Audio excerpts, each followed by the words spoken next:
Max Scoville here for Rev3 Games, here to talk to you about Payday 2, which is the sequel to Payday the Heist. And if you're unfamiliar, I know Payday the Heist went under some people's radar because it only came out for PSN and for Steam. It is a 4-player cooperative bank robbery game, which kind of takes the form of a first-person shooter, but has a little bit more going on for it than that. Originally, when I remember seeing Payday the Heist back at E3 2011, and the vibe we got from it back then was that it's sort of like Left 4 Dead, except instead of zombies, you're shooting cops.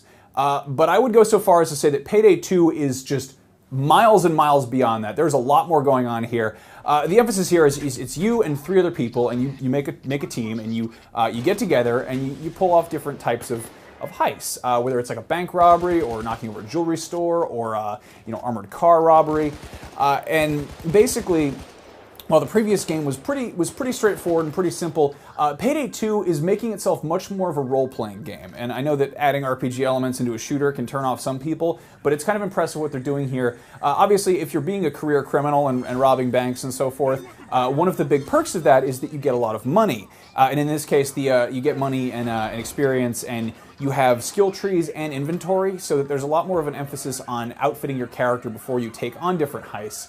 There are 4 different classes in the game, which kind of each have their own separate skill tree, and it's I didn't get quite a feel for exactly how rigid they are, but it's definitely one of those things where you can kind of assign different points to your different character, and depending on the job, you can sort of play as a different type of character. For instance, one of the classes is the Mastermind, who is kind of the guy in charge. He'd be Robert De Niro in Heat. That was the example they gave. He can actually convince civilians to help him up. He's got kind of a special perk there. What I think is worth noting about Payday 2 is that it's got much more of a wider range of gameplay styles compared to the first game.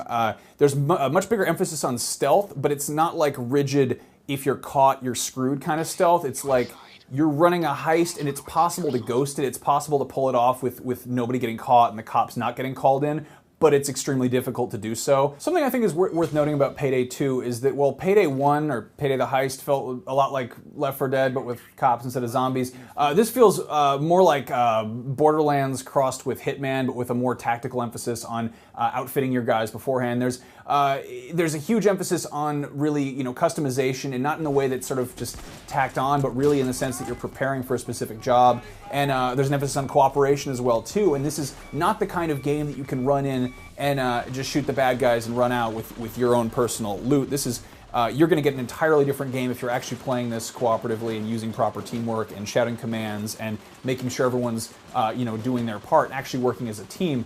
At the same time, Payday 2 is also, it's got some role-playing elements. You've got all these masks you've got for character customization.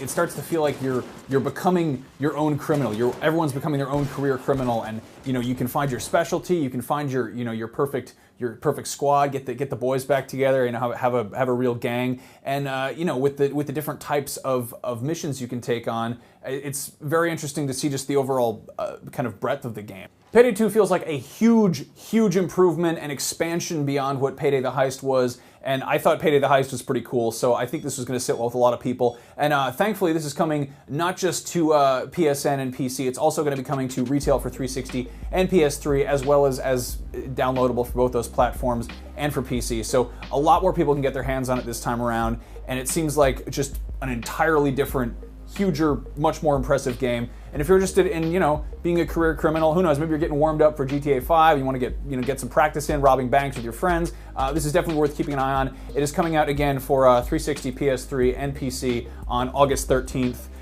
Anyway, I'm Max Scoville. You guys take it easy. Check out the rest of our videos here. Go watch my study hall about GTA 5. It talks about criminals too. I'll see you around.